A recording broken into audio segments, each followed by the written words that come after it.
There are some serious questions that need to be answered after Forest smashed Brighton 7-0. Are Forest back? Can they continue that run? And the most important question is, how long did that handshake between Ant and Franz Carr actually last? Welcome to my match reaction.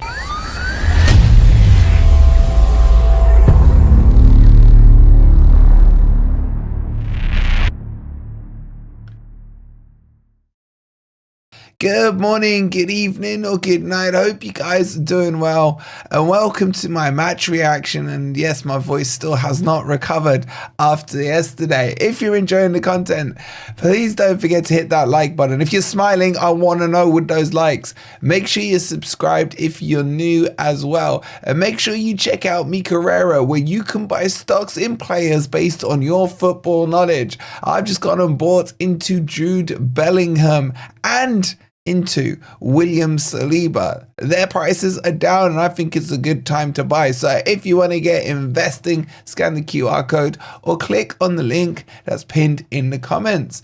All right, let's get into this video. And at some point during this video, the infamous now handshake will appear. For those of you who haven't seen it, go check out the match reaction video straight after the game yesterday. And I want you guys to get your timers out if you got a watch or your phone or whatever. And I want to see who can get the most accurate answer to how long it starts. So as soon as you see it pop up, start your clocks and then finish it. Let's see who can get the right answer. Get those in the comments below. But joking aside, and by the way, Grumpy or Reds tonight, we will be talking about the handshake, so don't miss it. Make sure you're tuned in.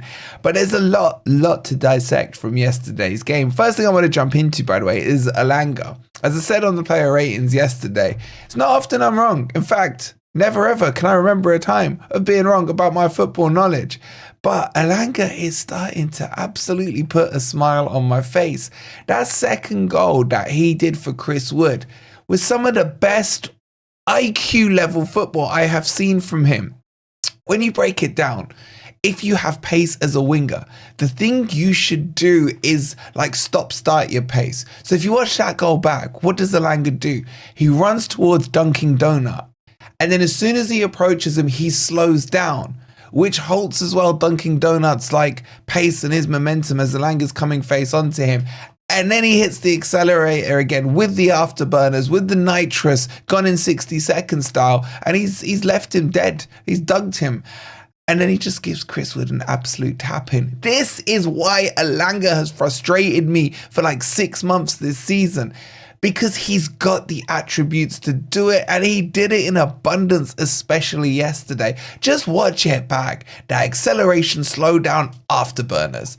Perfect winger play. So big up to Elanga. I've been so impressed with him, especially yesterday. But I think the big talking point from the game yesterday is this formation. This 3-4-2-1 is roughly how I read it at the game. And it looked so well balanced. The overloads Forest were creating, especially down the right-hand side. Lamptey, man, had his lamp put out because Gibbs-White would come across, Elanga would come across, and Aina. At some points, it was like 3-on-1. I agree with what they said on, I think it was on Match of the Day, that I thought whatever their manager's called, Herzl, Springer, or whatever he is, disrespected Forest. Because looking at that lineup when it came out, I was like, why are they playing one CDM, man? They've gone like FIFA-style tactics that you would do in the last 10 minutes if you were chasing a game 2-0 down. And he just literally played like, we can have asked for a better game after that game that I don't want to talk about the week before. He just played into Nuno's traps. He showed his inexperience.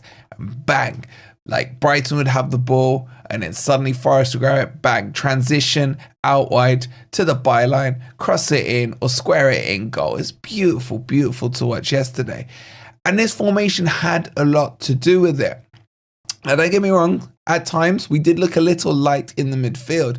As I mentioned yesterday, Danilo, no point in judging him on that game because it's his first game back. Everyone's just happy he's back. But now with him back and Sangare back, you got Elliot Anderson there. I thought Dominguez played well.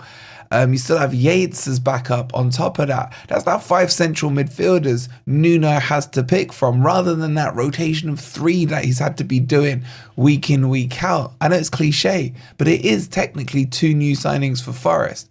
So that's looking good. The mood is good as well. Like, I was like feeling after that Bournemouth game, are the mainstream media right? Are Forest going to drop like a stone? No is the answer. Nuno got it sorted. But it is so imperative now that obviously we've got the FA Cup game, but that Fulham game coming up as well. It's so key that we get some points before those big 3 matches. And when you look at it, and shout out to the Forest All Over boys, make sure you're subscribed as always. They did like a path to what is in their predictions for the end of the season. And Statman Wilver was talking about the average points you need to get certain positions. So top 4, as in 4th place, on average you need about 69 points per season to get yourselves there. For 5th place, I think it was about 65, 66 points.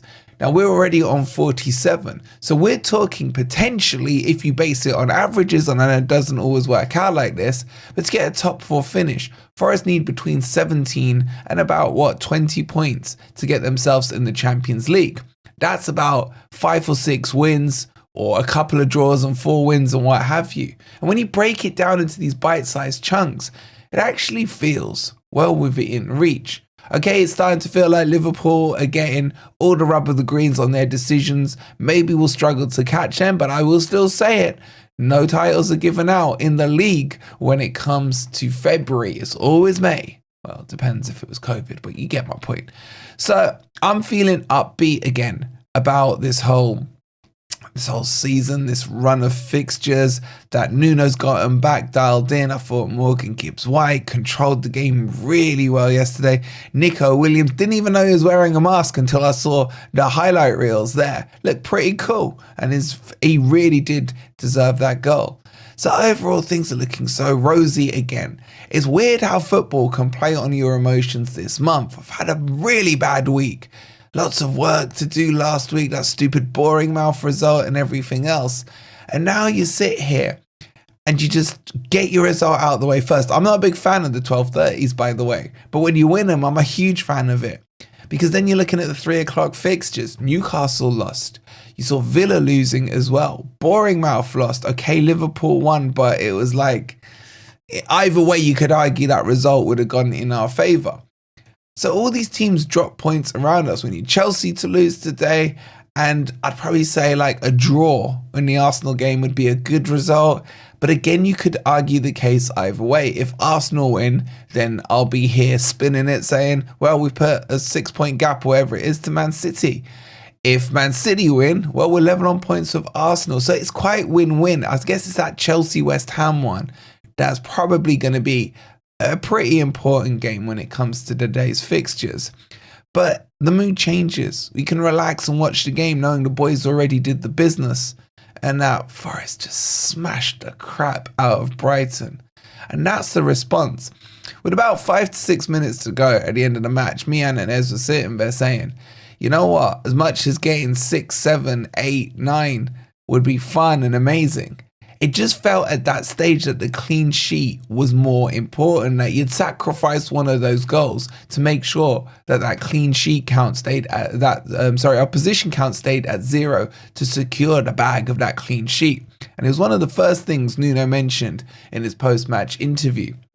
And you can tell how much he prides his tactics, his philosophy, and everything else on those defensive kind of solidity and making sure those errors don't happen. So I almost celebrated the Brighton 0 as much as I did the 7. It felt really important that we remind everyone just how good our defense is. Now, back to this tactic thing. With Fulham away being our next match, I'm pretty sold on this formation. I like the balance of it, this 3-4-2-1.